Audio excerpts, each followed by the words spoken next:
मेरे प्यारों, यीशु मसीह के नाम से मैं आपको अभिवादन करता हूँ। क्या आप भले चंगे हैं या आंसू बहा रहे हैं? हमारे जीवन में ऐसे हालातें हो जाते हैं, उस कारण से कभी कभी हमारे जीवन में आंसू बहाना पड़ता है।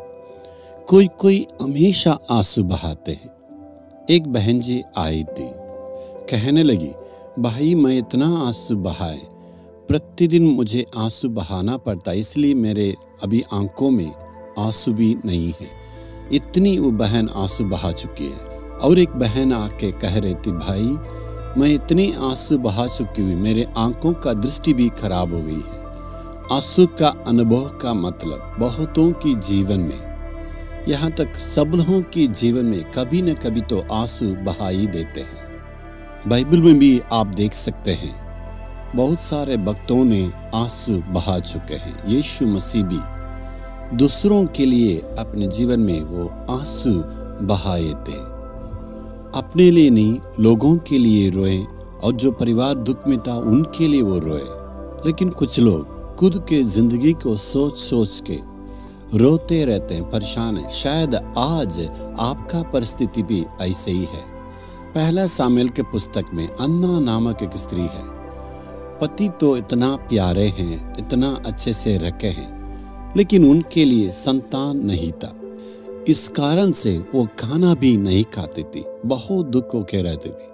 चारों तरफ के लोग उनको संतान न होने के कारण इतना निंदा और अपमान करने लगे। संतान नहीं, इस दुखों को मैं बोलने के लिए कोशिश करती ही, लेकिन चारों तरफ के लोग अपने वचन से, मुंह का बोली से बोल बोल के मेरे दिल में दुख पहुंचाते हैं। शायद आपका परिस्थिति भी ऐसे ही है ना। अन्ना के लिए परमेश्वर ने उनके आंसू को उत्तर दिया था। आज परमेश्वर की वादा आपके लिए है। यशायाह 30 अध्याय का 19 में, तुम फिर कभी न रोओगे, मेरा बेटा मेरी बेटी, तुम फिर कभी भी आंसू न बहाओगे। ये परमेश्वर का वादा है। इसका कारण क्या है? इसका मतलब जो कुछ तू आंसू बहाया, आंसू का कारण तुम्हारे जीवन में था, वो सारे कारण को मैं पूरा बदल दूंगा। आप देख सकते हैं, अन्ना के लिए परमेश्वर ने एक अद्भुत चमत्कार किया, उसके बाद वो कभी भी दुख न रही। इसका मतलब उस आंसू के लिए परमेश्वर ने अन्ना के लिए उत्तर दे दिया था, इसलिए वो कभी आंसू न बहाई। वैसे ही आज यीशु आपको देख के कहते हैं, जिन बातों के चलते तुम दुखित हुआ है, उसमें मैंने तुम्हारे लिए चमत्कार किया। इसके बाद आंसू बहाने की जरूरत नहीं। जिन बातों के लिए तुम हमेशा आंसू बहा के आए हैं, उसके बाद तुम्हें आंसू बहाने की आवश्यकता नहीं। चाहे पति के समस्या में है, या पत्नी के चलते, परिवार के चलते, बच्चों के चलते, या बिजनेस या सेवा का कारण से जरूरतें इतना बढ़ गई है, चारों तरफ में दबाव है और निंदा अपमान में है। किसी कारण से आप आज आंसू बहा रहे हैं। प्रभु कहता, मेरा बेटा मेरी बेटी, तुम्हें आंसू बहाना नहीं है। इस कारण मैं तुम्हारे लिए चमत्कार करूंगा। तुम्हारे आंसू को बदलने के लिए मैं आज चमत्कार जरूर करने वाला है। एक बार एक बहन जी, उसका पति इतना शराबी है, 40 साल से शराब का गुलाम रहे।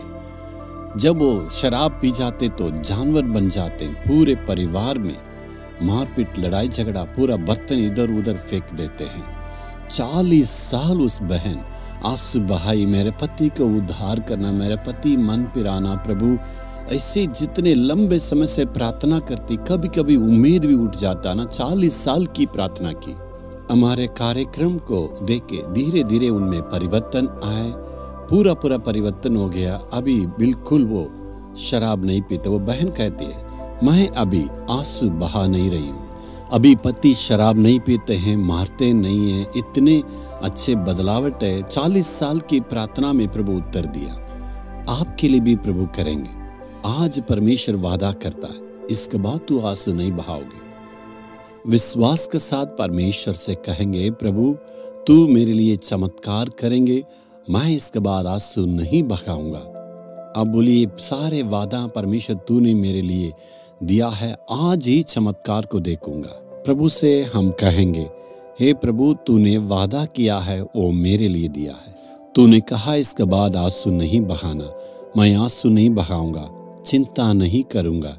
तू प्रभु मेरे जीवन में चमत्कार किया है, मैं विश्वास करता हूँ।